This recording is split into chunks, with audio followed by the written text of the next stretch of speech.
Hello and welcome back to Reeling in the Piers, where we chat about and discuss all sorts of movies. My name is Gary O'Brien, and joining me for today's episode, it is my very good friend and cousin, Daniel Brown. He is also a cast member and producer on the incredibly entertaining Dungeons & Dragons podcast, Ruined Rituals.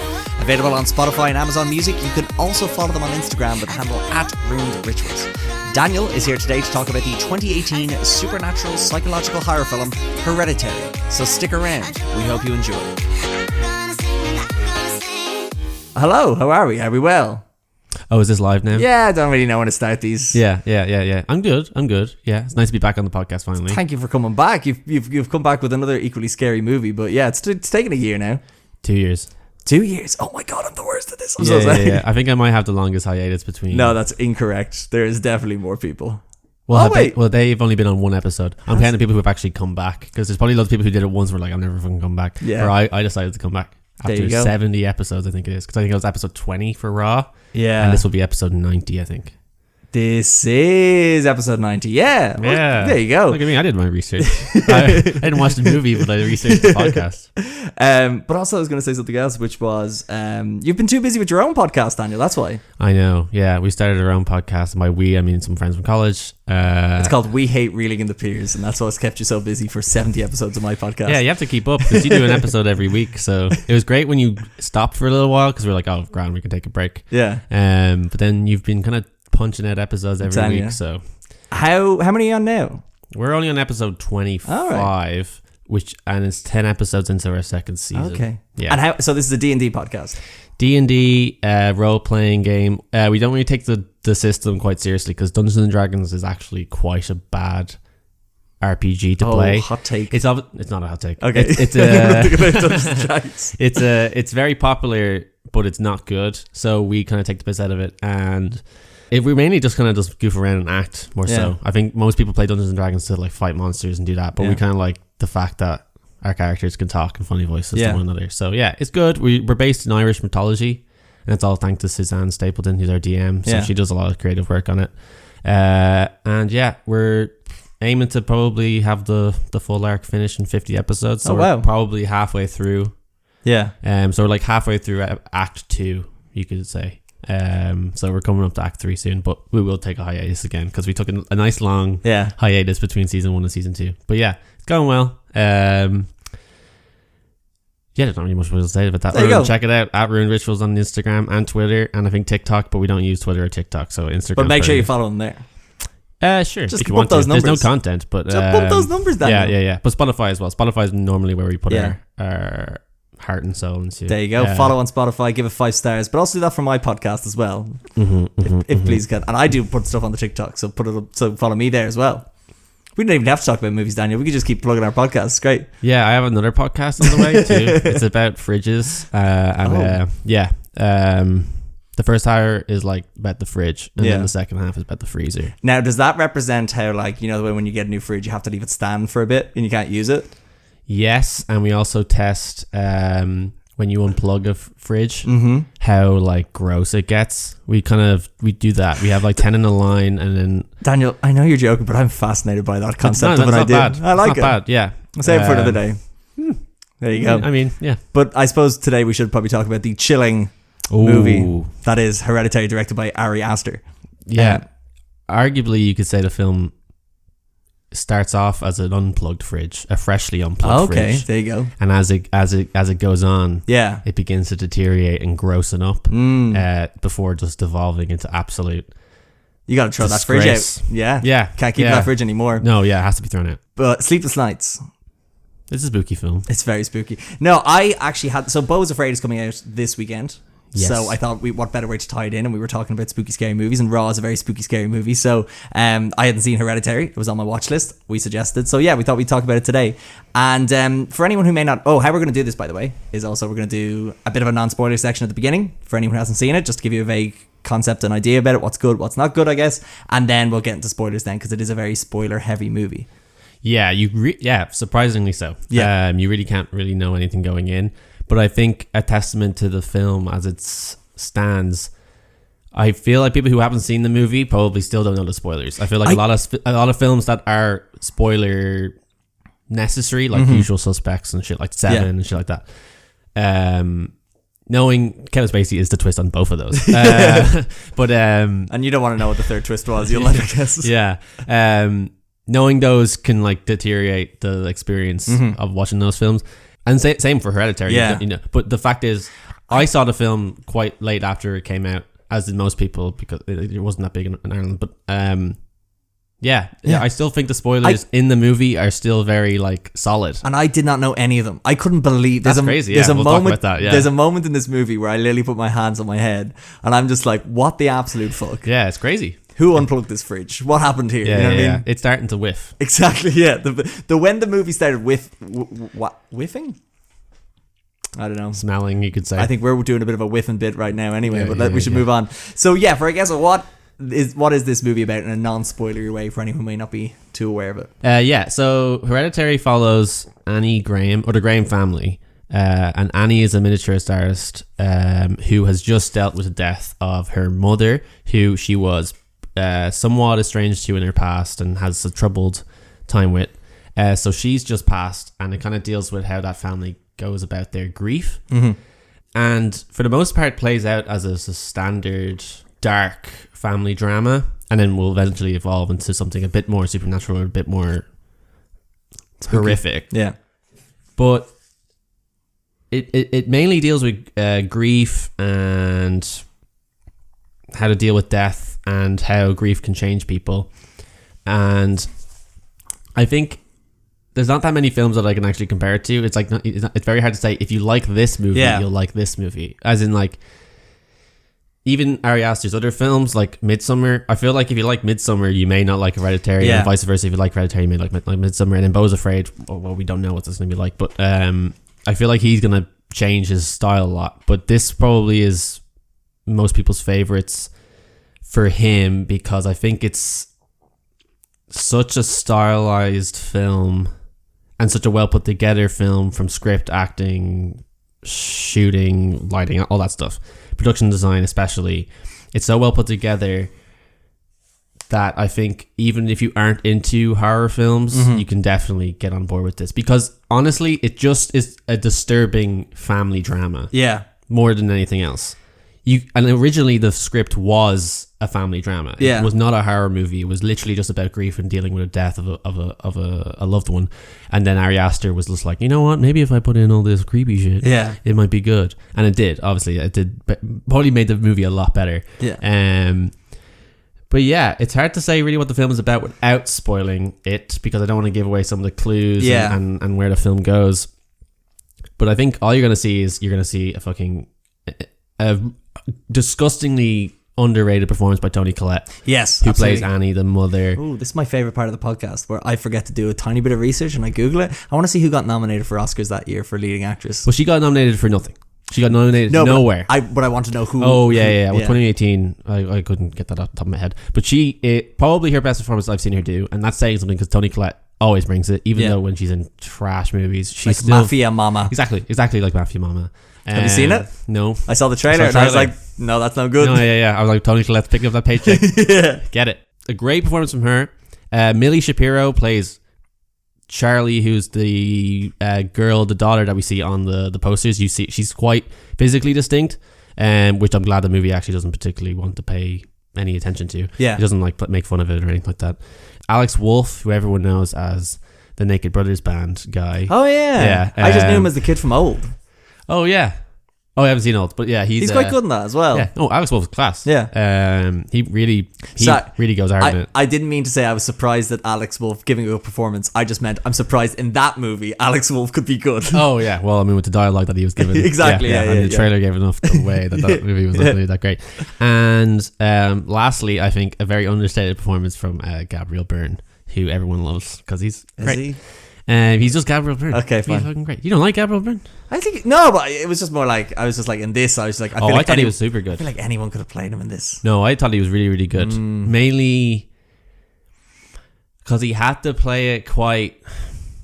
He wants to support his wife, but also how she goes about things and how she says stuff to him. He does lose his patience every now and again, which is normal and very human. But I think he just plays it very humane. And then when things start to go really fucking rabbit hole bullshit. Yeah. He is probably the most realistic out of all of them. That's fair. And yeah, there's one scene in particular where I later on I want to call back to, of like, that's, yeah, I don't want to talk about it now, but there's a scene which I really enjoyed about him trying to like earth us to the reality of the movie in a way. Yeah. And then lastly, a character that Annie meets, Joan, is played by Anne Dowd, who's in great films like Mass and stuff like that. Mm-hmm. She's really, really great in it. She really has like a chop and change quite demeanor in the movie, but she kills it. I always think of Toni Collette when I think of this movie, because I think we've all seen the gifs of her in this film. Yeah. Her facial expressions and her like raw screams of grief and being upset is sometimes too real. I think it's almost like if you've seen Midsommar, Florence Pugh's cries like 15 minutes into that movie. Yeah. They're so real and like human, but also like almost kind of seem animalistic. Toni Collette has numerous scenes in this movie where she really fucking brings it. Yeah. And one scene in particular, which we'll probably get onto later, when they're having a family dinner.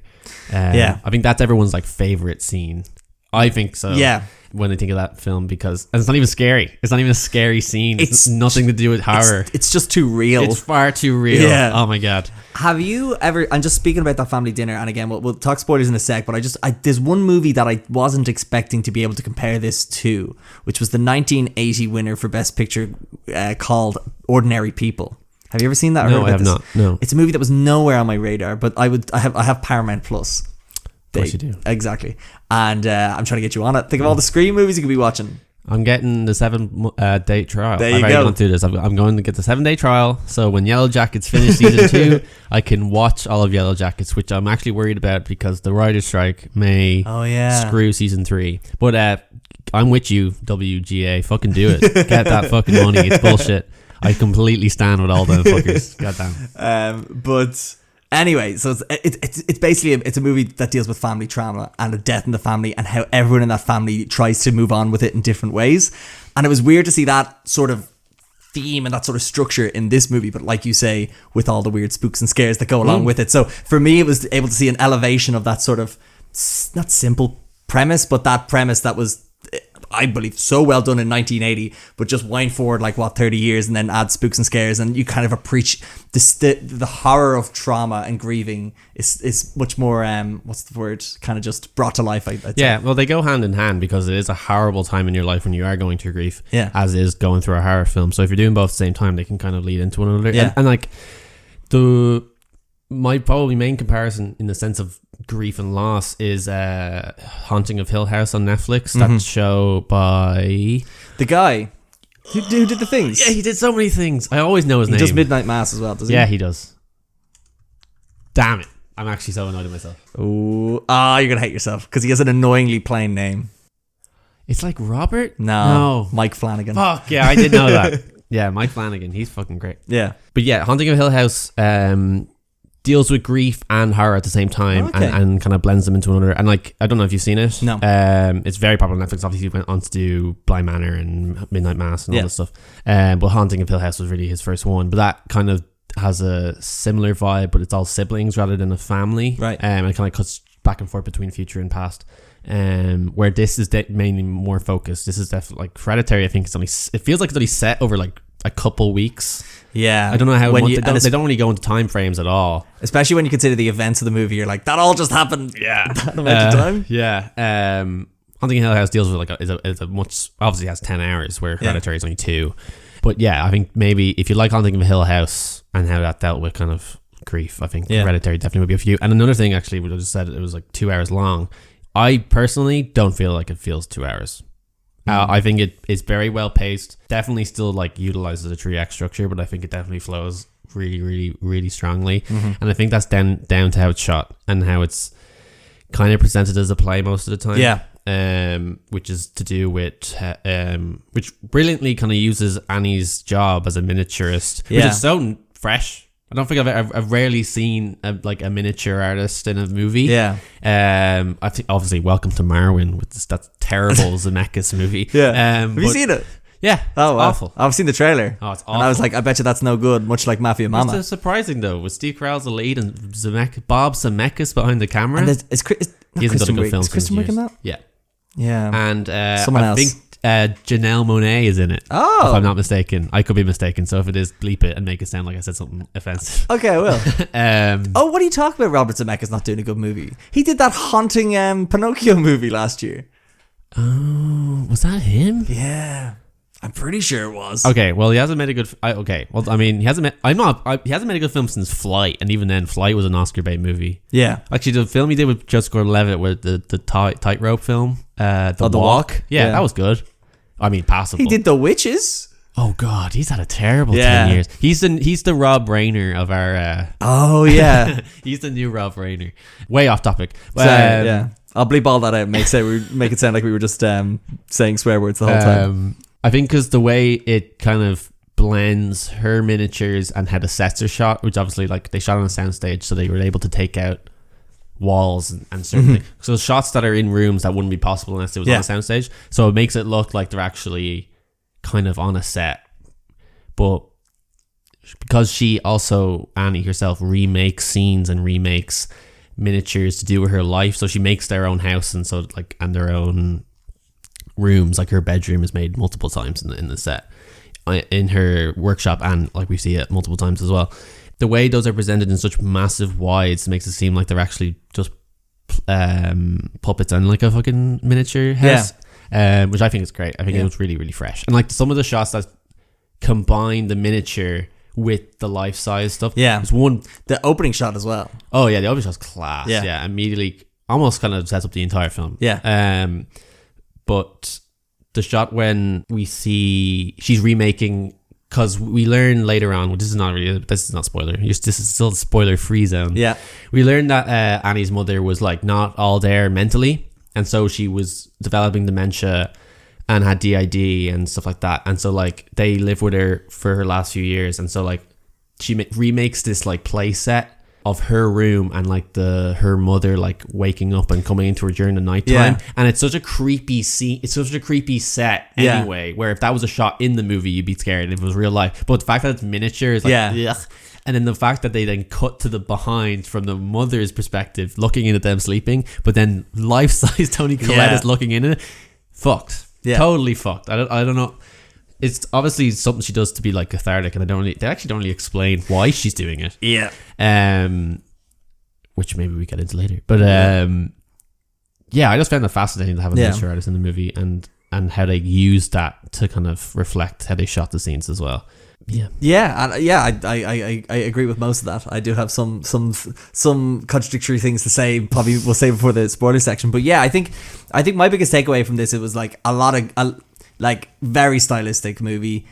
You can't just call it a horror movie because there is a lot more going on behind it. A great cast. I would maybe slightly disagree on the pacing. I would say, but again, I'm notoriously known for not being able to appreciate a good slow burn of a movie. Yeah, I think you said that Drive was slow.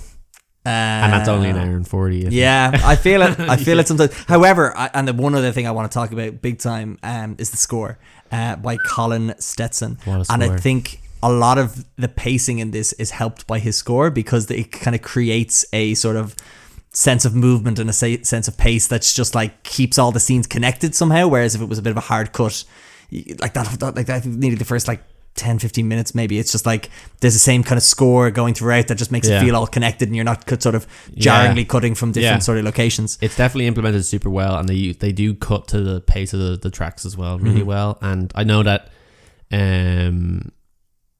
Colin Stetson said when he was making the score that he definitely saw it as his own character, which is completely true, because I think the music is present 80-85% of the film. It's always there. I have the stats here somewhere.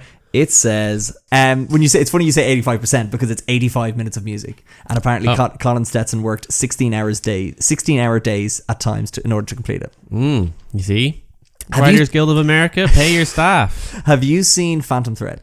Yes. That, like, I was getting vibes of that, where it was just like a lot of music all the time. Yeah, but they use not a bad way. I just no. Yeah, I think films.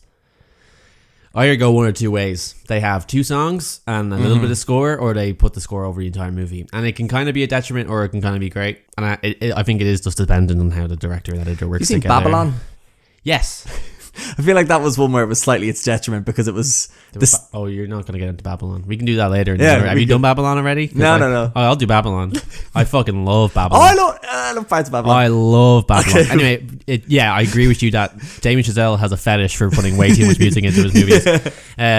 But yeah, sorry, back to this movie. Yeah, this definitely uses the score really well with so many great match cuts and like the music is like very beautiful at times and very and kind of rhythmic and like a bit beat driven, which is kind of surprising because I think the film doesn't give at all like a hip vibe. Yeah, but it uses quite cool deep synths and stuff. And then the final track, which we'll get into later, because it's a meme track. You probably definitely heard it on TikTok or whatever. Which Daniel's podcast is not on, but still follow it anyway. Which TikTok. No, we're not. Yeah, we're not. Yeah, we're not on TikTok. Yeah, I mean that track itself really elevates that scene and that whole like. We'll get into that later. Yeah. But shall we get into spoilers? I think we've done everything to kind of pitch the movie to what it's about in a way of what's good about it, what's sort of distinct about it, or is there anything else you want to throw into non-spoilers? Just so we can catch people who may not have seen the film, want to see it, and they may not ever come back and listen to the rest of this episode. I'd like to say a massive shout out to Jennifer Larn, who edited the film, because this is one of her first features. Oh wow! She did a lot of Noam Baumbach's films. She did a couple of his films and did some secondary edits on his feature films. This is her first work with Ari Aster, and she's doing Beau is Afraid as well. But she did this, and then she went on to do fucking Tenet. And if you can make Tenet make sense, that's sick. So she's a fucking Don, and making this film make sense and make it pacey, because the original cut was 3 hours. Yeah. So for this to make a nice pacey 2 hours is really great. And she's going on to do Oppenheimer as well. So wow, fucking shout out to you. Does that mean that Chris Nolan has seen this movie? Yeah, big time. This was huge in America. No, I'm just trying to think of like, that's crazy, because I assume he would have had a writer. Sorry, not a writer. He would have had an editor he usually would have used. Yeah, I'm surprised. Like when I just think of the likes of like Memento or Prestige, like it's crazy. He brings someone else new in. Yeah, to be honest, the name does escape me. Who edits his other films, but for Tenet to be the first time you work with a new editor is wild. Yes. That is a wild decision, but maybe really worked out. Maybe you just need someone who just won't burn out. Yeah. Because his films probably do take a while. And then is doing Oppenheimer as well. So obviously they got on well. But yeah, I just wanted to get a shout out to her before we. I didn't forget about her. No, I know, but I just wanted to. Don't you make me look like I was trying to? Because she deserves it. Yeah. As a fellow. As a fellow editor, yeah. Fucking great work. But yes, we can go to spoilers if you want. I'm just trying to think of anything else. Yeah, let's get to spoilers, because I just want to get into it, because I haven't told you my thoughts on this movie. Yeah, hit me. Let's rate. Let's rate Drive over, which is better, Drive or Raw? Raw's my favorite so far, and then Drive. Then Drive's in this. This is last. So I don't know. I think it was a mixture of two. I think I went in with a lot of hype of everyone talking about this movie and loving it, and then I just, not that I didn't get it, but it didn't do anything for me. It felt like a lot of style over substance. I know. It didn't even emote, like really, not that I didn't connect with the characters, but it didn't really like elicit any sort of strong emotional reaction to me for its payoff. More so what I mean. Yeah. Like that last scene, I would have much preferred. So for anyone who hasn't seen it, oh no, I'm not even going to try and begin that sentence and explain the whole movie and then talk towards the end. But basically, there's this whole haunting, effectively, of this family that we'll talk about in more detail in a sec. But like, the movie, I felt like had a really cool opportunity to play it off of, is this a mental health issue that has been throughout her family? Because she talks about DID, she talks about her brother having schizophrenia. And is she just imagining all this? Yeah, is it hereditary? And then basically the movie's like, no, but another thing is this weird occult thing that's happening, and we got to use your kids to resurrect this king, blah blah blah blah blah. King Paimon. And I was just like, oh, that's it. Oh, okay, yeah, fine. I felt like it was like the ending of The Witch, but like ends in like, here's the spooky thing, and it's just like the payoff of the mystery. Whereas this nearly solved the mystery in a very unsatisfactory way, in my opinion. And I just to go back to the Gabrielle Byrne thing, it was when she comes down from the attic and explains everything to him. I was like, that just felt like such a weird scene in this movie, because everything was people doing like reacting to something and then running away or doing something stupid, where she's like, okay, let me give you the lowdown of what's after happening. Upstairs, dead body, no head, probably my ma. Over there, blood. And then like you catch him up on it as well. Yeah. And then and then I was just like, okay, so I just kind of felt like the momentum has kind of dropped, because the characters are still going to react in the wrong way, which is him just being weird about a book thrown into fire. Sorry, I know I'm not making sense. I already watched this yesterday. Yeah. I think you definitely reflect. I think there's people who love Hereditary, and then there's people who dislike Hereditary. I don't think anyone's middling on Hereditary. That'd be very surprising if someone watched and went, 5, like 6. No. I know what you mean, because you've done this a lot. You can understand. You can see the positives of a movie, while also understanding the film might not be for you. Yeah. But as the normal cinema goer, which is actually funny, this got a D+ on Cinema Score. Wow, that's nonsense. You know what also got a D+? Drive. So I definitely have a very so Drive got a D+. Yeah, because the average cinema goer who goes see it, and this is not to say if you like this movie you're better than the average cinema goer. Nothing like that. It's more so people who pay their 11 quid on a Friday or Saturday night who want to go see a film and end up seeing this or Drive or I don't know, what other films like that. Loads of them. Loads of Babylon. Shit. Babylon. I mean, that probably did suck in a lot of suckers, because Brad Pitt. That's what I mean. Margot Robbie. But it was pitched as a La weird, La Land, Great Gatsby, Project X, like, oh, look at how raunchy Hollywood is. And that's like the first 20 minutes. Yeah. So I think for the average cinema goer, they're probably like, oh, well, yeah, okay, it was interesting, but it kind of got a bit dark and wasn't for me. So they probably gave it a low score. And I completely understand that, and that's why ratings exist.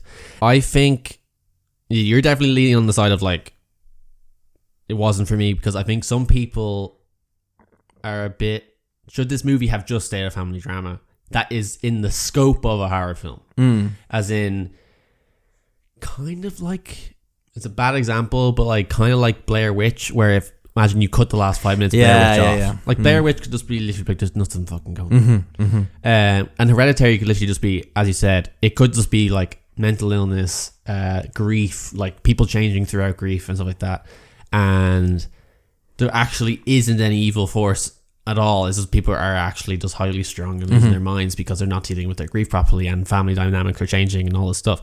And then obviously, we find out that like, no, the senile fucking grandmother was literally trying to reincarnate King Paimon in their sons.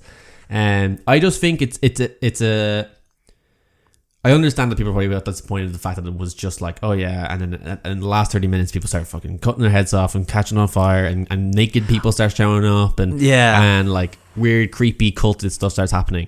I for one love culty shit. I think culty shit is like the scariest fucking thing, and like demons and possession. I hate all that stuff in real life, as in like if that was that stuff freaks me out. So that's probably why I definitely like it. That's why I like Midsommar a lot, because again it was still this like folky, culty, horrible vibe. And to let you in, I didn't like Midsommar either. See, I love Midsommar as well. I think Midsommar is better than Hereditary, but I think Hereditary is a better made film. I prefer Midsommar as a personally, because it's a horror film set in the day, which is fucking cool. I think Hereditary is actually just Ari Aster was just like, I had 5 years on this script, or like whatever. He took so long, and like, it was so well pieced together that by the time he shot it, apparently Tony Collette said he had it in his head. He said he was the most prepared director he's ever worked with. So like he knew what he wanted immediately. But Midsommar, they were like, as they were making Hereditary, they're like, do you have any more scripts? And he was like, here's Midsommar. And they were like, well, you want to make that next summer? And he's like, I'm doing Hereditary. And then they were like, well, when we premiere this, we'll greenlight Midsommar, and then you'll have to film it in Sweden. And he's like, cool. So he didn't have that much to work on, which I think is nearly more impressive what he pulled off in Midsommar, that he had way less time considering the scale of that movie. It's way bigger. But I think Hereditary, I think it just kept its cards and kept its clues closer to its chest for longer, and drew out the mystery a bit more. Not that I'm comparing the two, it's more that like I think Hereditary keeps you like what is actually going on for longer, and I think the resolution of that is always going to cut the audience in half. It's always going to be like, it's either going to be, no, Tony Collette is literally just batshit, which they could have gone with because Gabriel Byrne plays a psychiatrist. Yeah. But they don't. They just like, you know, that's his job. That's how they fucking afford this house. Yeah. Like, as in, like, she's an artist, so she can do what she needs to do and make bank when she does her like showcases. Yeah. And he earns like $260K a year. Yeah. Passively. But I think, but you can kind of see that in their big argument at the end, where he's kind of like he's nearly about to say, he's like based on my profession or based on my line of work, you are, and then she kind of cuts him off. Yeah. But I like I said, I don't think I would have preferred it if it all had been she'd woken up from a dream or like she was like mentally ill in some way or whatever. I just think I would have loved the mystery of not knowing. I think that would have made it stronger, of like, I don't know, being like, was it real, was it not, and being able to look back and find the clues and stuff. I think that I might have, I don't know, I think I just didn't like the answer to the I think mystery. It definitely teases that anyway, really well, because when like she does so many things of like, she tells the story of how she put her like lighter fluid on herself and like put it on her kids and were like about to light the match, and then they tease that again visually when she goes back into the house, which honestly has my favorite delivery of any line in the movie. When we also haven't talked about the main thing. I know. Which is like weird contextually, it doesn't make as much sense, but the mom is upset with the son because the daughter dies. Yes. We'll get to that in a second. But she goes into his room being like, I'm sorry for all the shit I said. And then he's like, why are you afraid of me, all this shit? And then they start like, she like slowly starts getting like wet, and you're like, what the fuck?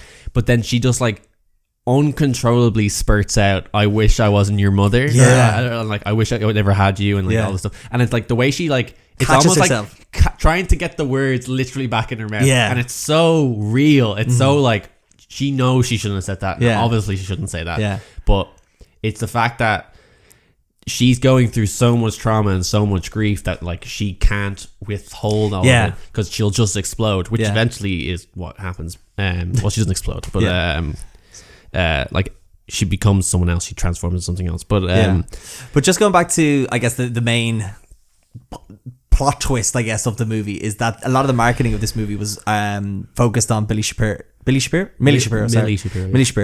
and basically kind of nearly pitched it as a possession, exorcist, Rosemary's Babies kind of situation of like, she's like the devil spawn reincarnation of like her mother. Shit, crazy shit.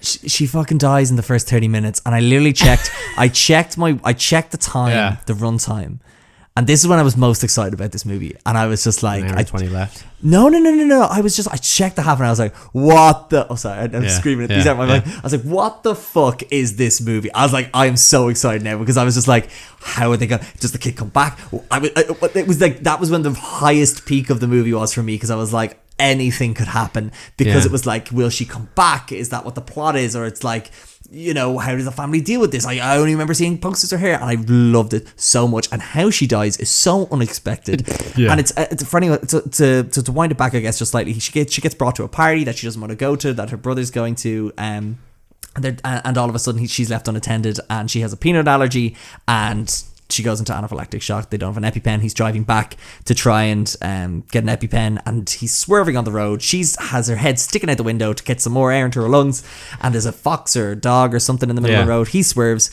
and she fucking bangs her head on the... Bang is not a strong... Thuds her head against the lamp post. Yeah, it's a noise. And it's just... And you don't really know what's kind of happened yet, because he's acting like he doesn't even get out of the car. Yeah, he slowly drives off. He just drives away with that, like Son's head, and it's just and you're still wrapping your head. I was blown away. I have my hands on my head for this scene. Yeah, as in like most films would be like, that's the last, that kickstarts the third act of the movie. Yeah, like, no. This ends the first act. Like, this is the end of the first act. Yeah, it's such a well put together sequence, because it is so unexpected, especially because they do so much to think that she will be the main character, or eventually will be the antagonist of the movie, or something like. Yeah, as in like we see her like chopping heads off pigeons, which what happens to her?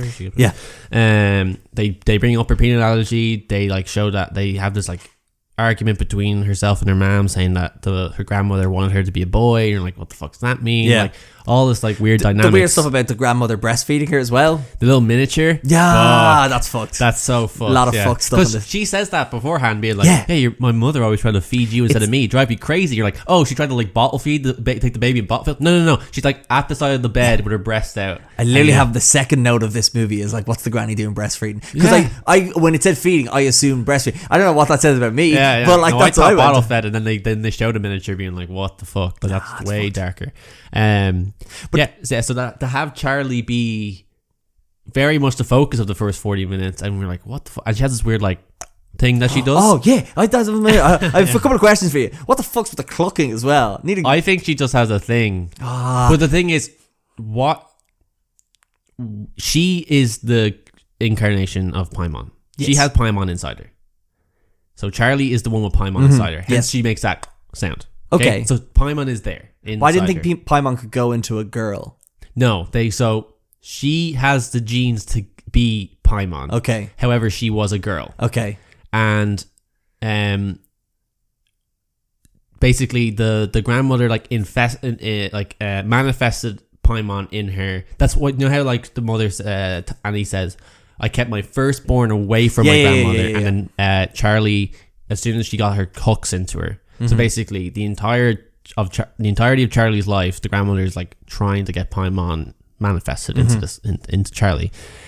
Hence why Peter, the son, doesn't have anything, because he wasn't involved in the grandmother when they were younger, stuff like that. And that's why like she's saying, I wanted you to be a boy, because Paimon's reincarnation needs to be in a male body. Yeah. And that's played up a bit as well, because Annie's at these sort of grief meetings, and she mentions about how her mother passed away, and that her brother killed himself because it said that he was believed to have schizophrenia, and he thought that his mom was trying to put voices in him or put people in his which we may now find out is Paimon. Yeah, which I think is a great. Love that. It's a great touch of like, is it actually mental illness? Is it supernatural? That's what I love. Yeah, that's what. Yeah, again, I was digging the movie at this point. Yeah, it definitely like. I do think that the first hour is a great like. The first half is like super strong in the sense of it's setting up so many things, and then basically I saw a really weird critique, which actually makes sense when Ari Aster went through it, where he said, "Why isn't she careful?" She's like, we see the peanuts in the party getting chopped up to be in the cake. Yeah.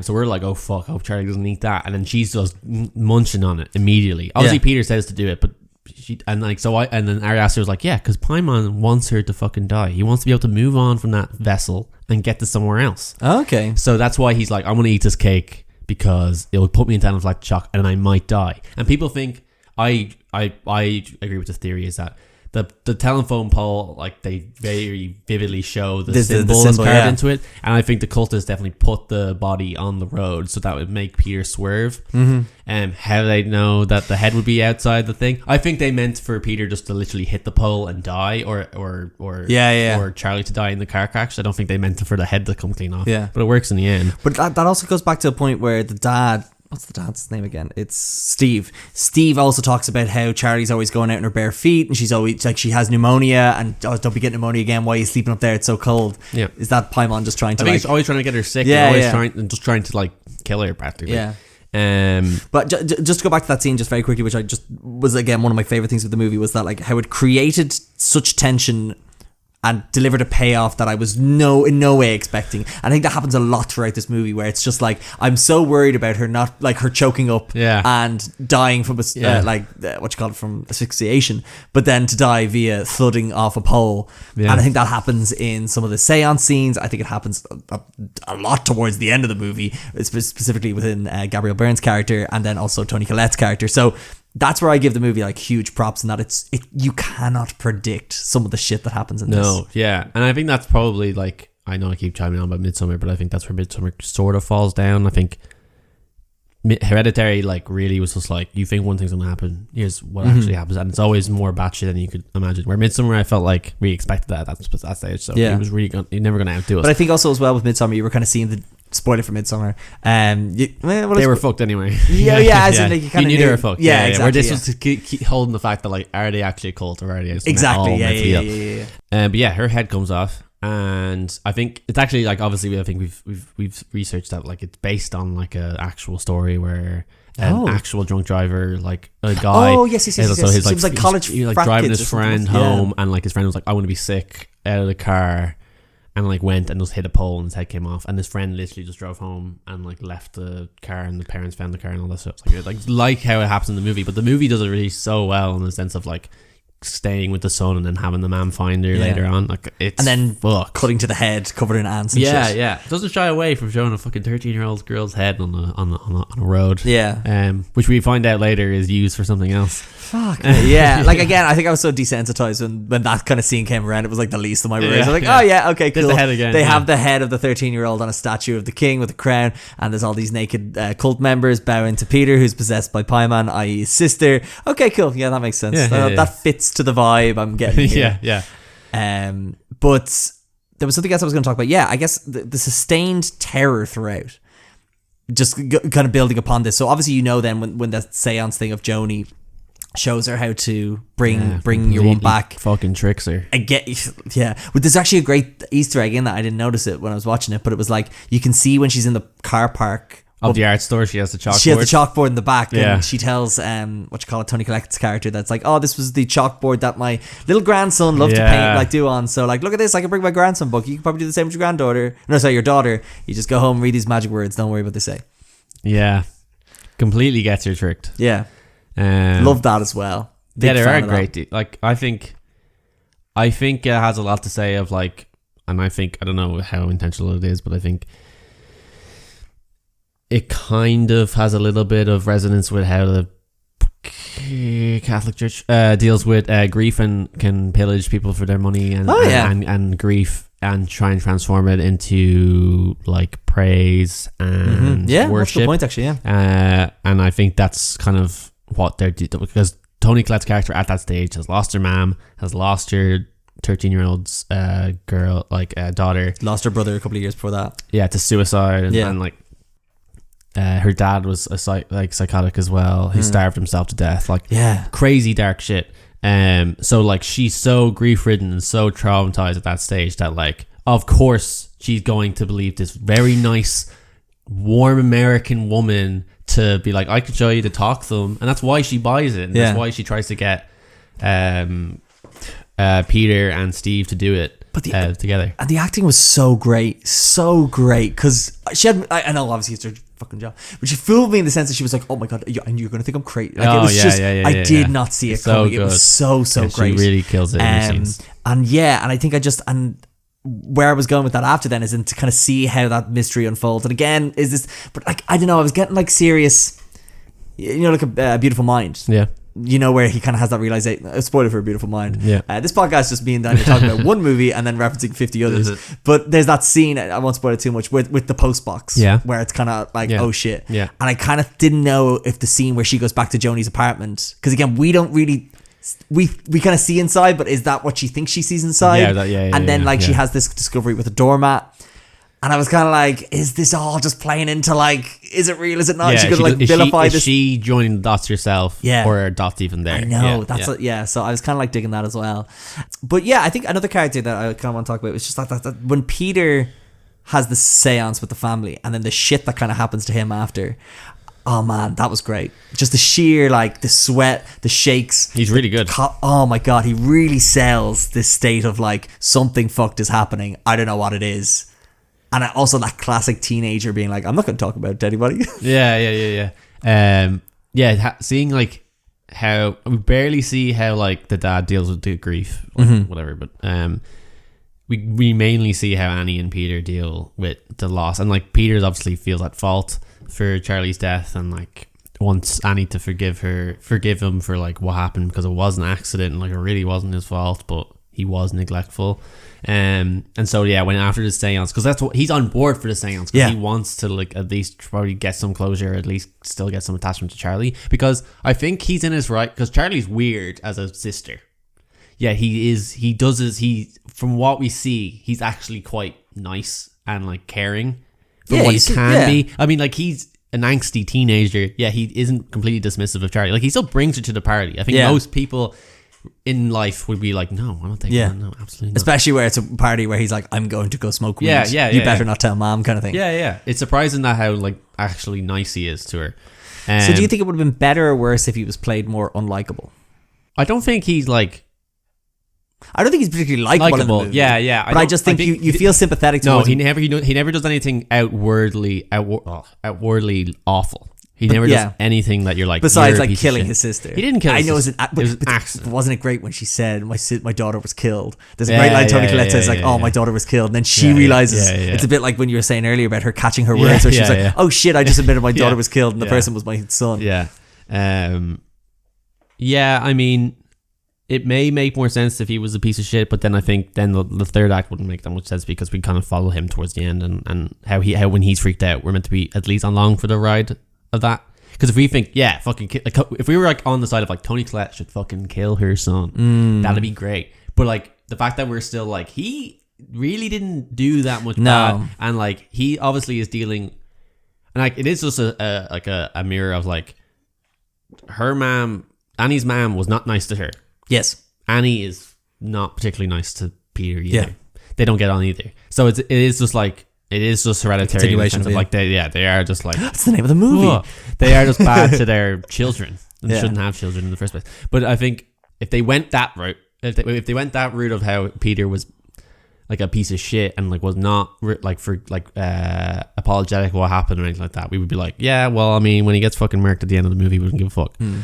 So that's probably why they keep him likable. Yeah. Gary referencing other movies again. Have you seen the new Evil Dead Rise? Not yet, no. I've been meaning to. It's very good, first of all, love it. But also, it kind of deals with the same issue of this, of like parental violence in a way, where it's like a mother trying to kill her son.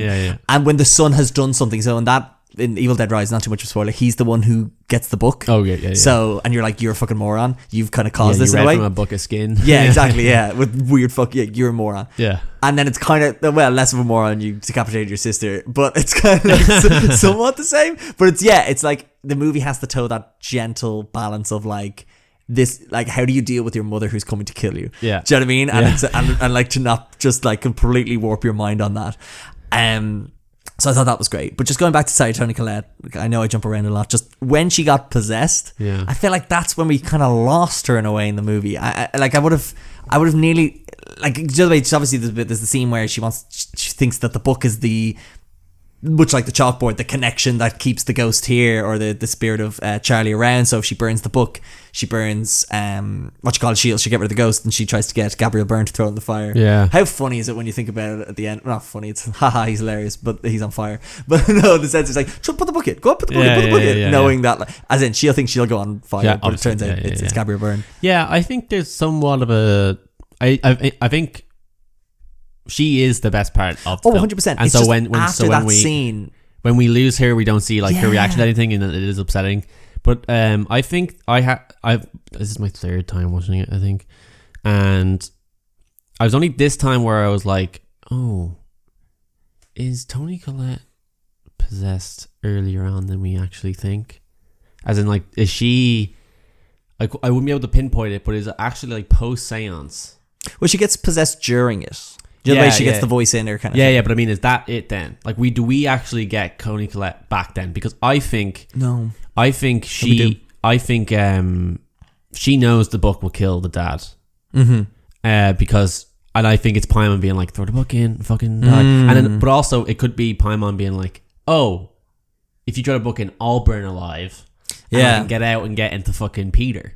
So that's why she fucking chops her own head off, because she needs to die to get into Peter. So when Peter eventually falls out the window, she can get into there. So it is, I think, it definitely leaves a little up to interpretation of how that works out. The only thing I think that might disprove that, or might not disprove it, but might be an argument against it, is the weird blue light that looks like when a DVD is in the sun. And that was really weird. Yeah, but apart, because I was reading up about what the fuck that is, but I think that's Paimon. Paimon is the blue light. Yeah, because when he jumps, when Peter jumps out the window, the blue light goes onto him. Yeah, but we also see it in the school. So does it go out of Toni Collette to go to the school to like possess him, to put his hand up in class and bang his head against the table? Yeah. So can it leave host? I don't know. Yeah. That's my only thing. He goes back to being Peter for a while. That's why he's so freaked out. You know, Yeah, if he was but it doesn't already look possessed at that stage, but it doesn't look like. Sorry, it doesn't look like he's possessed so much as like Trying someone's to be. holding his throat. Yeah, trying to kind get of him. similar with the chalk and Yeah. and the candle and the drawing and stuff. Yeah. So I don't think it leaves. I don't think it might go into Tony Collette, but I don't. It definitely leaves at points. Yeah, it might just. Yeah, I think it definitely could be like influencing them at times. Yeah. Like the weird, no, but like again, I think it goes back to the weird sleepwalking thing of like that's not a normal thing to do. No, I so mean, like, it's cover yourself in kerosene. but like is that just a case of like she's always a bit fucked? Yeah, rather than be it makes no sense for her dad to be psychotic, her mom to be psychotic with DID, her brother to technically have or potentially have schizophrenia, and then for her to have fucking zilch. That's true. You know, she's bound to have something. I would imagine all of them are come from Pyman, as in like he's like he's the reason for all that shit. Like again, could it be a case of they're like Pyman affecting the dad the to entire not make a bloodline? meat? Yeah, the entire bloodline. Yeah, for sure. And I think I read that it was originally a 3-hour cut, and they cut an hour out. But I've heard a lot of what they cut was the family dialogue, which was some of the best parts of the movie. But I thought what was kind of interesting though about them cutting out the dialogue was it kind of makes them a bit more distant, and it kind of adds to that like families don't talk when there's the horrible stuff, when the horrible stuff's happening, which I think kind of like lended itself to it, because the longest dialogue I think we see with the most family members is that dinner scene. Yeah, which we haven't talked about yet. Oh yeah, do you want to talk about the dinner scene? It's just a masterclass from Tony Collette, really. As in, like, that's really all it is. I wouldn't consider it great in the directing or shot, editing wise. It's well written. It's just, but it's just like, Tony Collette going for it for 90 seconds, and then, the way she kind of goes back into herself then and sits down is so good. Yeah. She basically just like unfolds or like folds up like it's... Yeah, she basically just explodes because Peter apparently smirks. Yeah, Peter's like snarls, and then like he says, if you want to say something, just say it to me, and just fucking say it. And then as soon as he says just fucking say it to me, she just fucking explodes, being like, don't fucking curse at me, and just goes off on like, and basically just spills a truth bomb of like, speaks her truth. I know that like what you did wasn't your fault, but also you were there.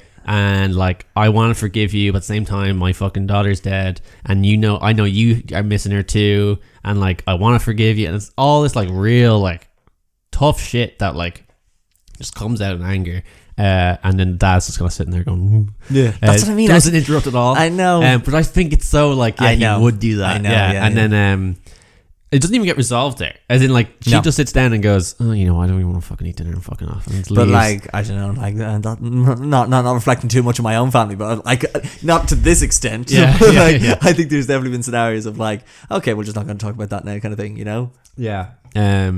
But would you like to know who got nominated for Best Actress instead of Toni Collette this year? I'm trying to think of 2018. I really couldn't tell you. So, who won was Olivia Colman for Favourite. Incorrect. Yeah. That was an incorrect choice. Well, out of the options... I haven't seen two of them, so it's hard to say. All right, well, give them to me. I can't pronounce this person's name. It's Yalitza Aparicio from Roma. Okay, yes. Well, that was better than Olivia Colman. I think so. I think Olivia Colman... I love Olivia Colman. So do I. I just didn't think she was particularly... I think she played loud Olivia Colman. She was a loud and shouty woman. I feel like... I also have this annoying thing with the Oscars where all the Best Actress nominees tend to not be in Best Picture nominated movies, but I think that's more reflective of the movies that get nominated for Best Picture. Anyway, so it always kind of annoys me. I never go back and watch a lot of them because I'm like, oh, but that's a bad movie. And I think The Favourite, I don't particularly love that director, but I just thought Olivia Colman does a lot of better things than what she won an Oscar for. Yeah, I think she does her best work in TV anyway. But so Roma's great. She's fantastic in Roma. I would put her above Olivia Colman. And then there was Glenn Close for The Wife. Haven't seen it. No, I'd say she's great. I think it was like she could have won for this. I think it was like and then it was Lady Gaga for A Star Is Born. Incorrect. Yes, nowhere near. But see, this is the classic thing from Oscars where it's like, oh my god, whoa, you can somewhat act. Sing and you don't normally act, but you came into a movie and started acting. Yeah, we better. It's like when Cher won for Moonstruck. Yeah. I only watched that the other day, and I was just watched it with the lens of being like, you fucking won an Oscar for this. Honestly, I think it's just, if you are somewhat of an actor and then you give a really good performance and nobody expects that of you, you're kind of you're on form for an Oscar nomination. Like, and I mean this with the greatest respect to Jamie Foxx. I hope you're getting better. Had a horrible medical incident. He did, like, he was doing trash movies, and then he did Ray, and then he got 2 Oscar nominations that year, I think, and he won. Yeah. deservedly so. Yeah. But at the same time, he hasn't done anything near that good again. But I think it's the kind of thing. You know what I mean? Like Jamie Foxx is like a mid-level actor, and then like did a fucking Oscar performance level. Whereas in like Leo DiCaprio, he's kind of don't talk to me about it. But what I mean is like he's kind of banging out 80%ers every single time, regardless of how good the movie is. Like Don't Look Up, not a great film, but he's good in it. Yeah. You know, he's banging out 80%ers. Yeah. And honestly, that's what's happened with Toni Collette. She bangs out an 85 to 95% performance every single movie. And then Hereditary was like a fucking 100%. But no one really, it was like, because Toni Collette's fucking great. And that's it. It's like Alison Janney as well for like I, Tonya. Yeah. I feel like she, you know, was doing quite middling performances and great movies, but then like I, Tonya was so good. You could also say Jamie Lee Curtis in Everything Ever All at Once. Yeah, but she was definitely the bottom of the pile for that category this year. But she's the person I wanted to win the most as a person. Yeah. But anyway, begins like, and then the last person is Melissa McCarthy for a movie called Can You Ever Forgive Me? No. Yeah. I can't believe Toni Collette didn't get nominated for I know, anything. it's actually crazy. It's disgusting. But again, that just goes back to what the Oscars kind of view of horror movies. And I think it's so strange to me just going on to another horror movie that I got a lot of prestige around it, which was Get Out. And when you consider that one an Oscar, like it's crazy. Like if you told me Hereditary came out before Get Out, I would have been like, okay, that makes sense because Hollywood notoriously does not really respect horror movies, except for like, you know, the likes of the Exorcist and stuff like that. But like for this to come out the year after Get Out, it's crazy that there wasn't the same comparisons in a way. Now again, I don't think this movie is as good as Get Out, but it's strange to see the case not be made for it. Yeah, no, I think like prestige horror. Not prestige horror. What's the way to describe it? No, I know what you mean. As in like highbrow horror. Highbrow horror, yeah. Because like films like Silence of the Lambs, like, you know, as in like horror. I suppose. I think this is somewhat on the level. It's definitely just a bit more. It just ramps it up higher. Yeah, this is horror gore. Yeah, but I think on nearly every level, like cinematography wise, by Powell Pogorzelski. Oh, who did Midsommar as well, and something else that I love. He's doing Blue Beetle, and he's doing what? He's doing. How do you go from Midsommar? He's doing Beau is Afraid, and he did Fresh like a couple of years ago. Yes. So he's fantastic as well. Could have got nominated for that. Yes. That year. I think Ari Aster probably deserved at least a writer's screenwritten original. I don't think so, but from how well the film's put together. But the massive thing is that Toni Collette didn't get any praise. No, that's I do find that quite, especially like, just look again. I've seen Lady Gaga in A Star Is Born, and like whatever. Look, no, I think she put it she put in a good performance for Lady Gaga. I never saw an American Horror Story, but all I know is she did deserve to be Kirsten Dunst for her performance in Fargo. But look, I don't have that much of a. The cinematography for A Star Is Born is nominated. Yes, you like it. This is better looking than that film. Yeah. Anyway, I'm getting slightly distracted. But where was I going with this? Just slightly on the cinematography. What I also loved about this movie, and I feel like I had to keep evidencing that I did love elements of this movie, how scary the daylight seems. And I know that's something he did in Midsommar quite effectively because it's super bright, but the scenes in when they're out in the open in the playground having lunch, and there's just some scenes outdoors in a lot of this movie, creepy people waving from far away. That shit is weird. However way it's shot. And I think also just continue this point about how eerie how ordinary and mundane things are made to seem eerie. Some of the pan shots in this of them just like going around the house, whatever way the score works, whatever way the pacing of the camera is, I think the score has this fantastic throbbing throughout, and it's almost like, and I watched this with headphones on, so I was very aware of it. This weird like ultrasound I know is that kind of beat. It's kind of like the irreversible like tones that make you disturbed. Like why? Or like I was looking, and I just. And you know nothing at this point in the movie. You know nothing's going to pop out. This is like the beginning of the movie. Nothing's weird, but yet you're just immediately on edge. And I think that goes down to the cinematography, and I think a lot of what Ari Aster did with the camera, some of the movement of it as well. Yeah, it's just super wide, and the camera, for the most part, mainly up to until like the last 15 minutes, maintains a very slow, methodical pace. Where, as in, like, honestly, if this was just written by Ari Aster, let's say that, and then a normal horror film director brought this on, they could have easily cheapened this film to a massive extent.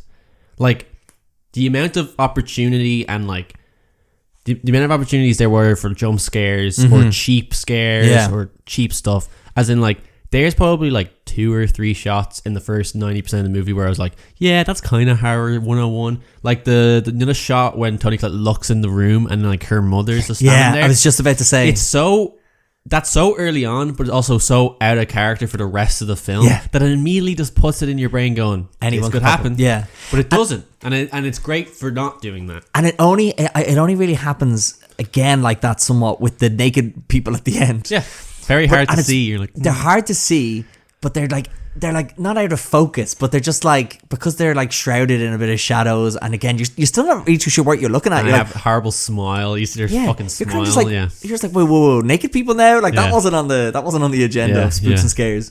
So like, just that some of that far away looming threat that you don't know what it is. There's multiple shots like that. It's like when Charlie goes up to see the mother or the grandmother in the casket, and it does that little focus pull to the guy just smiling at her, and you're like, that could just be a guy being like, oh, forgot about that's so him. sad about. That's the guy who's naked in the doorway. Oh, but I mean that guy could just be like, oh, isn't it? I'm like trying to reassure this kid by smiling because her grandmother's dead. You can take it that, obviously we know it's not that, but we can take it that way, as it is not that threatening from there. And then the scene when Peter's like smoking out of a bong out of his window, and like he's breathing out of his window, and then there's just a slight breath from the left hand side of the frame. You're like, oh, so someone's watching them the whole time. That's fucking creepy. It's just like it keeps you on edge, but then just like almost has someone in the back of your chair just going, and it prods you in the back, going like, don't, you're not safe. Yeah, it really keeps your attention. And I kind of understand what you mean about not the way it resolves and the way it kind of goes and towards the end, because I think we should kind of get into actually how it ends. Yeah. Because we've teased loads of stuff. I can just do a quick one. Go for it. Okay, so they do a seance to bring Charlie back. Yeah. Charlie doesn't come back, and they probably invite the spirit of Pie Man into the house, and so Pie Man's free to roam around. He gets quite bad. He starts breaking shit. Toni Collette finds her dead, decapitated mother in the attic. That freaks her out. That's what the smell was. Whatever. Gabrielle Byrne also finds the body, or like looks at the body too. And then Peter goes to school and gets possessed and bangs his face off the desk, which was real, and he dislocated his jaw. Did you? But like, apparently he came out and said, let me just break my nose for real. Yeah, and Ari Aster was like, no, you're good, dude. Thanks. Yeah. But then he ended up breaking his jaw anyway, which was a previous industry. He re-dislocated it, but still, that's still fucked. Yeah. So he's kind of fucked from that. He gets brought home and goes to sleep. And then in the meantime, Toni Collette figures out that the notepad that Charlie kept drawing in, which was now filled with pictures of Peter with his eyes crossed out, which we'll get to in a second, because that's the one main gripe I have with the movie, but we'll get to it in a second. Okay. She's like, all right, when I tried to burn this previously, my arm caught on fire, so if we burn the whole book, it'll burn, Paimon will be gone, and we'll be safe. So Gabrielle Byrne's like, oh, maybe I'll just bring it to a psychiatry hospital. She goes, nah. And they truck the book in, and Gabrielle Byrne unfortunately catches fire. And that's the gif I think we always see, is like Cody Flatt's horrified face, and then it just like turns to like, nope, I'm possessed, and I'm fucking creepy as shit now. Because then Peter wakes up, and it's probably my least favorite shot of the movie, but I understand why he did it, where he kind of like wakes up, and then behind he like sees his mother, like, or in the background, and he like crawls on the ceiling. It's so weirdly done. But that's but that's what I mean. It's like, I feel like we lose Toni Collette in this. Oh well, she's gone. But that's what I mean. I just so then Peter finds his dad, and then that's probably another one of my favorite shots, is when he sees his dad on the ground, and like they like tilt up, and Toni Collette's in the corner in like white outfit, like just hovering. You're like, yeah, that's pretty fucking creepy. That's gonna be the scariest part of the movie. And then it pans over to the right, and then we see the naked guy smiling at Peter, and then Toni Collette tries to kill her son by chasing them. The scene where she's banging her head off the thing, love that. Fucking terrifying. I love that. That was great. He basically goes to the attic and locks himself in there, and then she's trying to get in by like banging her head, because she's non-stop banging. You don't see why, and then you realize that she is like on her hands and knees, but on the ceiling, like banging her head like at an accelerated frame rate, kind of Looney Tune, like Woody the Woodpecker kind of speed. I hate looking at that. It freaked me out so much. And then a bunch of old people are naked up in the attic, being like, hey, we knew you were going to come up here. What's up? Yeah. Peter gets freaked out and throws himself out the window, killing himself. Yeah. So he dies there, and then Paimon takes over, because we see the little DVD light go into him. That's the only way I can describe it. No, I know exactly what you mean. Yeah. It goes into him, and then he Another great shot is when he looks over to the treehouse and the headless body It's like perfectly flat. Yeah. You can just see. I know you can't see the wires, but you can just see nearly Where how the they're wires would sequenced. be, Yeah. So his headless mother goes up into the attic. It's just so comedic. I can't explain. I know it's her his decapitated mother is zooming up to the treehouse. Oh, we skipped it, but in the attic, he sees his mother with a piano wire chopping her own head off. Yeah. Which is like a fucking disturbing shot as well. Yeah. It's just as bad as the banging of the head. I think the banging's worse. I think it is worse as well, but it's like equal of like just a close up of it. I should be more horrified by the piano wire, but just the bang of the head's fucking It is the accelerator frame rate. And then Paimon then goes into the attic and we see the drawing of Paimon we saw in the book with Charlie's head covered in ants with the crown and all this. And then I don't know why, but the fact that his grandmother headless bowing in front of the statue is alongside his mother also headless bowing in front of the statue. And then we hear the spiel about how he's returned as Paimon. Yeah. And then he gets a crown put on his head. And we get that really nice swell of that music. Yeah. Which is that big track, which is based on, I think it's called The Priest. Oh, if you get this wrong, you'll be forever on the internet as the guy who got this wrong. Do you know it? No. Oh, right. Well then. I can say nothing.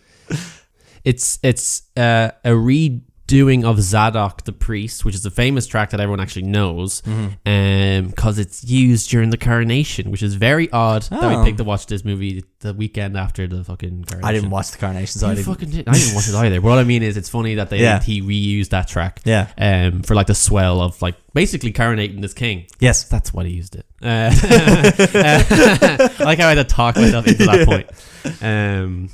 You're learning with the audience. It's great. And this is where I can't find. I must have seen it at one point, but the original script had him rip his own eyes out. Then, right?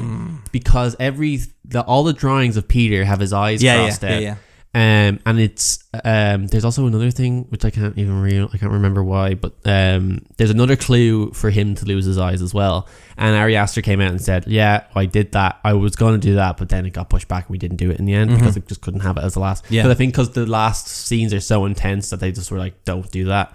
Like that's enough." Yeah. And he was like, "Fine," but they still had to keep the rest of the clues. Of course. So that was like that's my main gripe with the films was like not that I didn't want to see him claw out his own eyes. That's not what I'm saying. But what I mean is like they kept the clues of him losing his eyes and then they don't. Well, he might go on to lose his eyes. We never know. Yeah. But basically they win and the cult wins and Paimon rises and then that's the end of the movie. It's not a nice ending, but the track at the end is banging. Which is again very uncharacteristic because it has no place to be at the end of the movie. Yeah. Yeah, and that's the end of the film. Pretty much all of fucking family members die really brutally. He probably dies the nicest way by throwing himself out of a building. Yeah, to a nice shrubbery. Yeah. I mean, she's suffering with her anaphylactic shock and then gets her head knocked off. That's Gabrielle Byrne burns to death, which arguably, in my opinion, is the worst one. Yeah. Toni Collette, I'm pretty sure she actually doesn't actually feel that. That's what I was. Yeah, because she made us change. And see, I think that's why I didn't find that horrifying because it just seemed so voluntary. That it was like that's not the character we knew at the beginning of the movie. Yeah. But like I think it would even be more horrifying if it was more like my body's doing this and I'm not choosing to. That'd be horrible. Yeah. Maybe too much. Yeah. It made me feel too bad for Annie. Because we do feel bad for Annie. We don't like Annie is like our hero almost. And she causes this to happen. Like as in like she's tricked into it. And she understands that she is. Oh yeah, but like you say, she's she's preyed upon in her most vulnerable moment where she's going to a grief meeting that she doesn't even go in the door to. So like she's not even ready to face that. Yeah. And she already has something coming up to her. This will tie me onto this. This is probably the last thing I have notes wise on this thing is the fucking miniatures, man.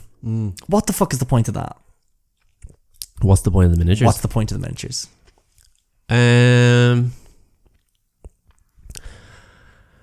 I understand what they do to create the atmosphere of the movie and the unsettledness and the whole otherworldly vibe, because I think a lot of this movie is great from the production design of like nothing kind of everything feels very like even the treehouse doesn't look like a real treehouse, but it looks like I wrote it down like it looked like a Wes Anderson treehouse and that like it's very stylistic. I also love the fact that when they first showed a red light going on it was like Charlie dies and then the next thing we see is like the treehouse glowing red and you're like in a normal horror film, that's just because there's some spooky shit going on there. Yeah. But we find out it's just a man space heater. I just love that little play. Yeah. Then it actually does glow. But it's glowing orange at the end of the movie. That's the candles. Yeah. But yeah, so like I liked what the miniatures were doing, but ultimately I was just like, what the fuck? Because I saw there was a lot of work put into this. They had to like build the real sets with the miniatures at the same time, and all that sort of stuff.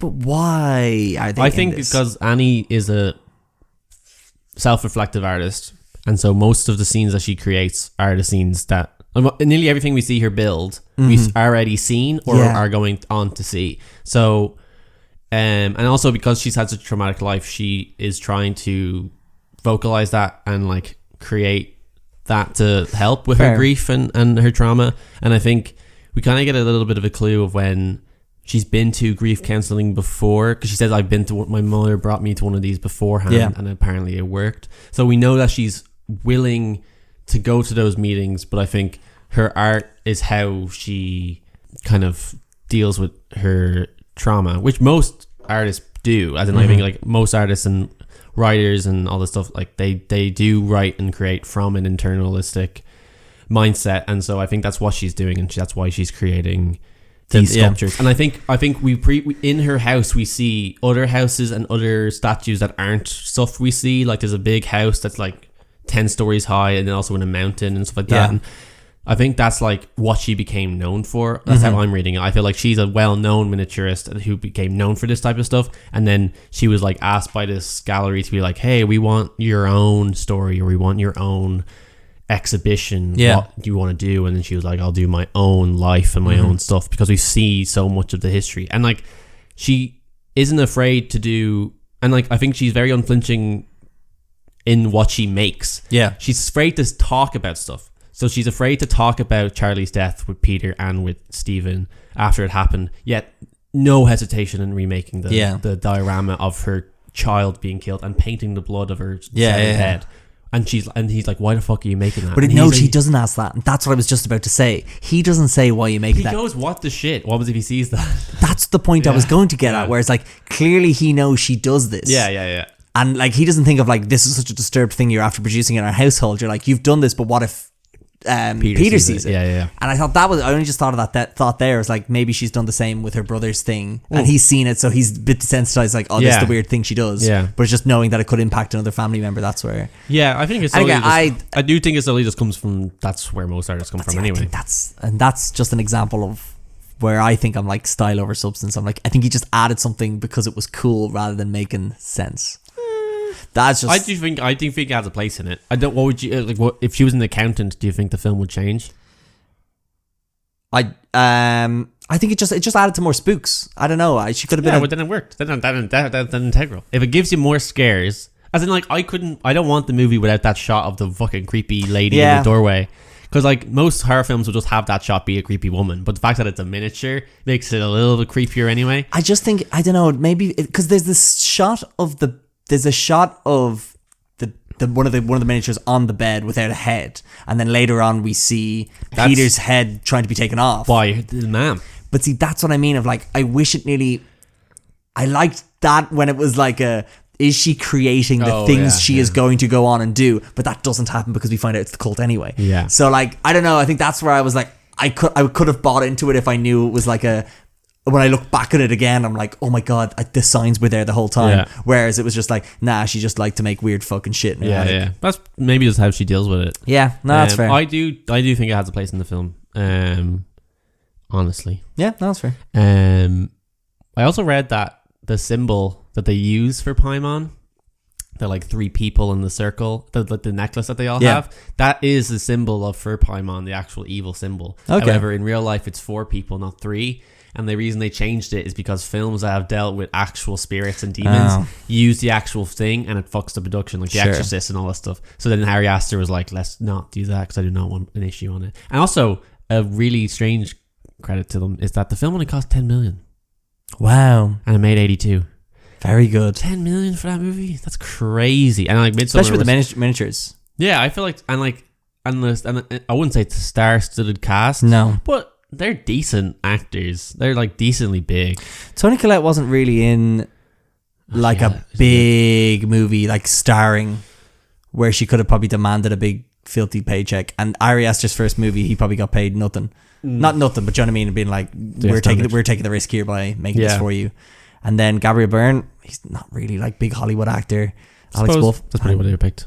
But I mean, 10 million for that is like really money well spent. Yeah, really, really great. And it was A24's biggest horror film, or biggest film. It was their biggest film until Everything Ever All at Once. Yeah. So fucking credit to the A24. You're killing those little plucky underdogs who are making millions and millions. Oh, you're not underdogs anymore. That's what I mean. Yeah, they were at that point. Yeah. You lost that status. Yeah. Right. Do you have anything else to say about Hereditary before we wrap up? Oh no, I do want to bring up one thing. Oh yeah, go for it. Oh, is this the question? Which question? I don't know. The three dudes. Yes. Yeah. Let's talk about that. So I think people are one of three people.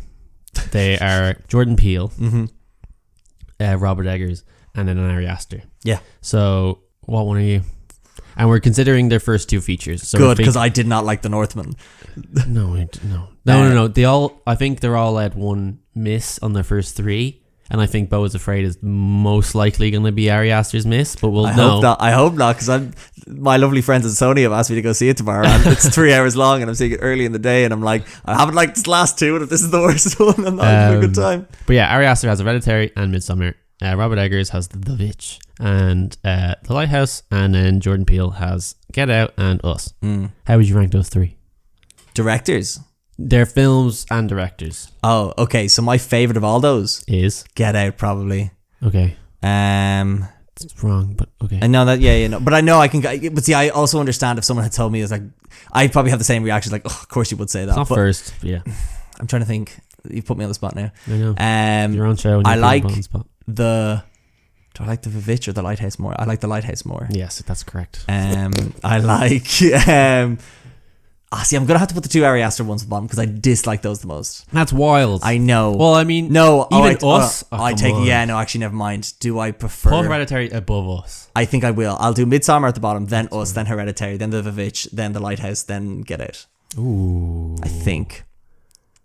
I'm at liberty to change this in the edit later if I think of something better. All right. Do you want to say them all clean so then you can I want to do them in different pitches and tones and different accents. Yeah. What about you? Us is last. Yeah. And then The Witch. Yeah, that's fair. And then Get Out. Oh wow. Come on, man. Yeah, probably Get Out. Wow, and then really? The Lighthouse. And then Midsommar. And then Hereditary.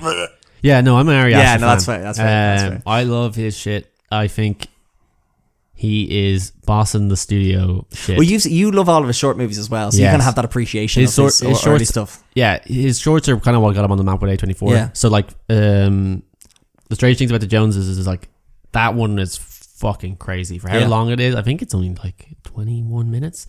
That one's really disturbing. And Beau, which is what Beau is Afraid is based on. It's I think I heard that Beau, the first 45 minutes of the movie is what the short film deals with. Right. So if you've seen the short film, you kind of know what you're going to get into for the first 45 minutes. I watched that beforehand. I wouldn't.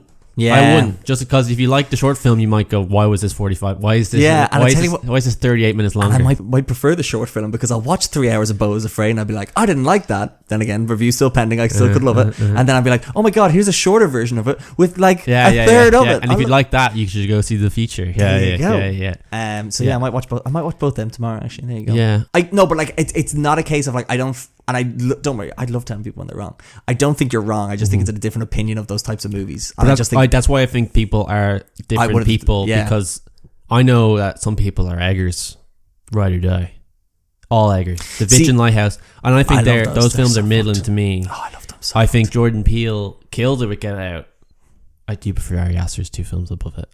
And that's fair. And The Lighthouse. But I think Us was a train wreck of a film. And then Ari Aster is obviously my favourite. Yeah. So you haven't seen Nope, and Nope makes up for Us, but I don't think Nope is better than Get Out. But I think he does something wildly different that I was very on board with. I think they're all doing something different because The Northman was balls. I never had a chance because what happened was Universal were like, "Hey, come make one of your fucked movies," and then he tried to make one of their fucked movies. Like, "Oh no, but where's the action? Where's the story we all know and love?" And he goes, "Okay, so I can't do fucked stuff." It's like, no, keep the fuck stuff in, but do all the other stuff. Yeah. So basically, when the movie came out, it was like there wasn't enough fuck stuff, and there wasn't enough I don't know, Gladiator-esque esque. Honestly, though, like as soon as I heard that he got handed $100 million to make a movie, That was $100 million. but as soon as I heard that, I knew it was bad. Yeah. I knew it was gonna fail. And like when I heard Ari Aster's like Beau is afraid it's gonna be a very expensive, I think it's $80 million budget.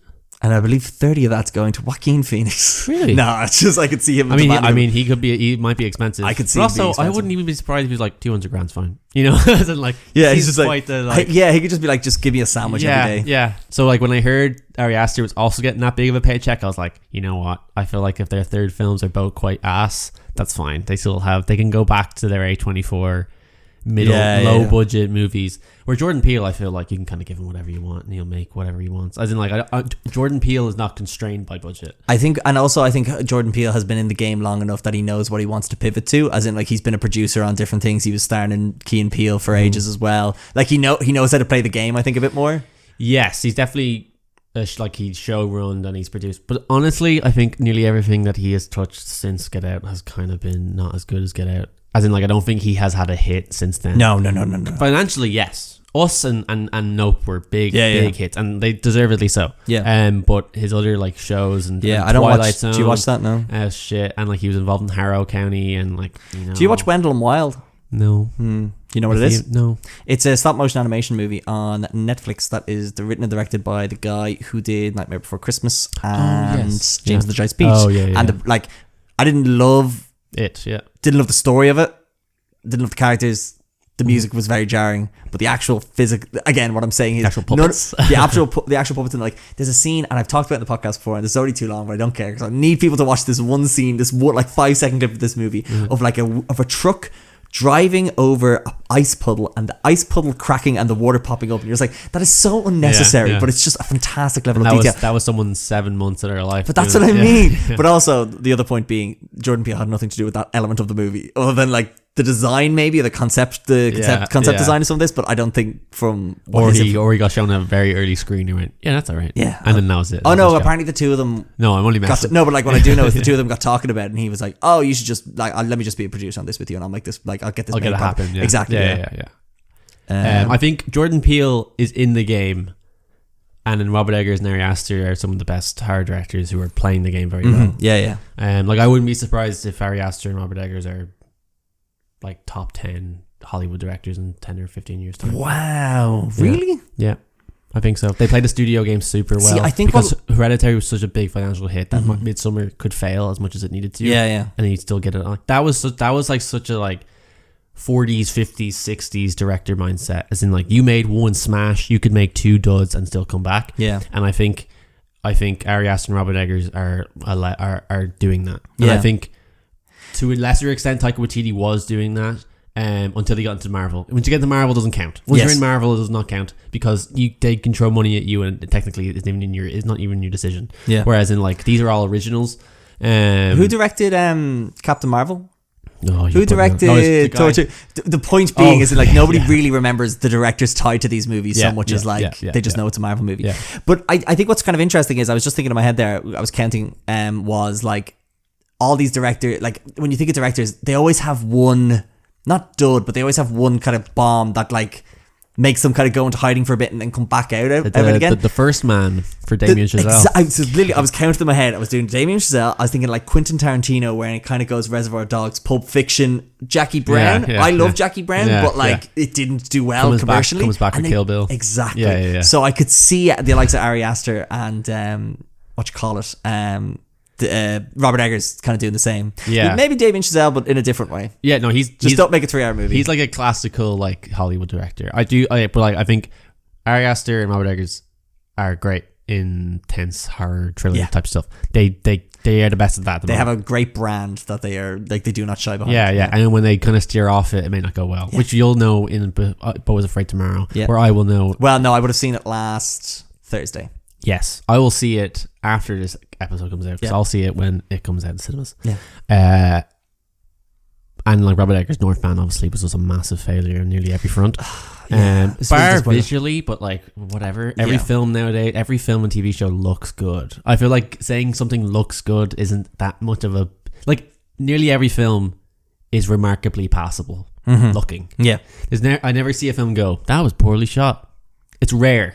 It's rare. super Yeah, rare. it's now. rarer. Yeah. Yeah. We're back in like the 70s. It was like that looks like just like you ass. had you had it like you had a scene to shoot, and you were just like, I'll put the cameras in 2 places and we'll just cut between those shots throughout. Kind of thing. Where I think nearly every film it has to look at least somewhat good. Yeah. But yeah, I think that's Hereditary. And also just I feel like we didn't talk about it at all. I think we did, Daniel, and I think we also just managed to cover off our general thoughts on Hollywood, other movies that people should or shouldn't go see, the projected careers of different actors and directors. I think we covered it all. I think Toni Collette should have won the Oscar that year. Oh, that would have been great. Overall, Olivia Wilde, goddamn. I love it. Right, okay, Daniel, thank you so much for coming back. Thanks for having me. I won't take 70 episodes to come back next time. Yeah, we'll get you back on for something else. Episode 160. 160. Oh, Jesus Christ. I don't know. At the rate, like, okay, it's another 3 years. Can't wait.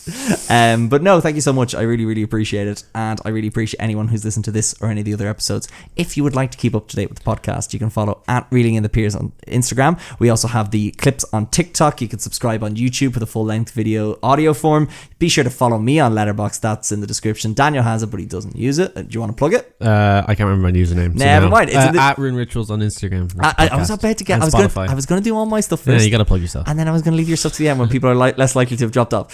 And no, if you want to contact this show or a podcast, you can email reallythepeers@gmail.com. Be sure to subscribe on Spotify and Apple and give us ratings there, and also be sure to follow Ruined Rituals on Spotify and Apple Podcasts. Give it some high ratings and there. Amazon as well, and Amazon as well if you're in the UK or whatever. Oh fuck, I haven't been doing that for my one. Okay, and then just to wind back, go follow me on Amazon as well. We're on YouTube though. We're not on YouTube. I just put the clips up. I just put the full thing on there. Yeah, I haven't done it yet. It's great. It's very easy. And but yes, be sure to do that and follow @Ruined Rituals on Instagram for some great, good looking content that I do love very much. Shout out to Suzanne Stapleton.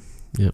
And you know what? It's unlike an Ari Aster movie because it's all style and it's all substance. It's got it both. I love Ari Aster. Goddamn. That's changed me. That can't be the last word. Why not? That can't be. Not the last word of the podcast. He's not. He's not. Okay. I can end it here. Go. Okay, and you have to promise to finish on these last 3 words. Okay, go for it. Scorsese fucking sucks.